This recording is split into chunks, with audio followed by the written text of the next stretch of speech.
Mais bien sûr que si. Écoute, je ne veux pas te ridiculiser, je te parie.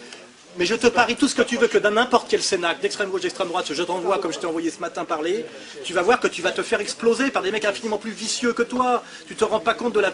Tu fais face à un Cohn-Bendit, il te met en slip, Cohn-Bendit.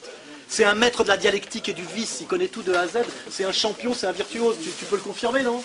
Un mec comme Cohn-Bendit, il te met à poil dans un débat si t'es un honnête marxiste-léniniste. Oui. C'est l'ordure intégrale. Il sait toutes les démagogies, il va repérer les regards des mecs, il va jouer sur la gonzesse mignonne, il va flatter les machins. Non mais c'est les... Et malheureusement la vie c'est ça, c'est pas ça passe Saint-Logos qui défend pour te dire t'as gagné.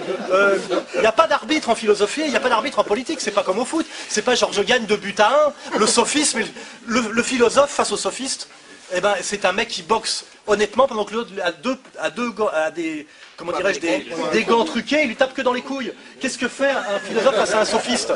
Comme vous n'êtes pas tous des virtuoses du logos, le sophiste, une fois sur deux, vous ne diriez pas que c'est un sophiste. Et je vous signale en plus que que ce soit Schopenhauer ou le Talmud, tout ça c'est de la logique sophistique. Et ben il y a des maîtres du sophisme. Et malheureusement, même si moi je suis un maître du logos, la clientèle, encore vous êtes déjà du haut niveau parce que vous êtes là, mais t'es face à une foule, sur une foule, le sophiste il te bat, parce que le sophiste c'est un démagogue. Et ben à chaque fois, tu mets un pur logicien, chrétien, honnête, tout ce que tu additionnes, toutes les qualités, pur prolétarien, honnête, logicien, machin, etc., maître du logos, généreux, etc., face à un sophiste, etc., et ben la foule, à la fin, c'est ce qui se passe avec Jésus, elle lynche le gentil. Et elle porte au pinacle l'enculé.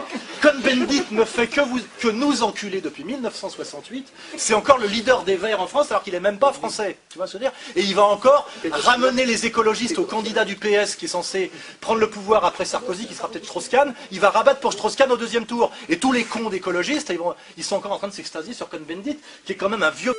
Tu vois, une vieille...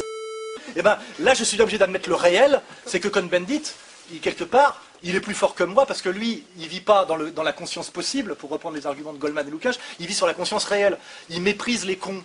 Et malheureusement, et moi, le premier mec qui m'a dit ça, c'est le sénateur 68. Il m'a dit avant une émission, parce que comme il savait que j'étais au PC, il croyait que j'étais comme lui de la trahison, il fait « Ces connards de Français, quand tu penses, tous ces prolos à la con. » Mais la France, c'est un pays de cocagne. Le mec, il est sénateur socialiste, ancien révolutionnaire. C'est un enculé de A à Z. Il vous méprise, il méprise le peuple. Mais dans un débat face à moi, c'est lui qui va gagner, je te garantis. Hein. Il va flatter le prolo, il va promettre un peu de pognon, il va glisser des bifetons. C'est-à-dire que c'est ça le problème, c'est que moi j'ai raison, c'est pour ça que je risque d'en crever. Et comme je sais que je décide du jour de ma mort, je veux pas que toi, tu me pousses, comme d'autres, à mourir plus tôt que quand j'en ai décidé.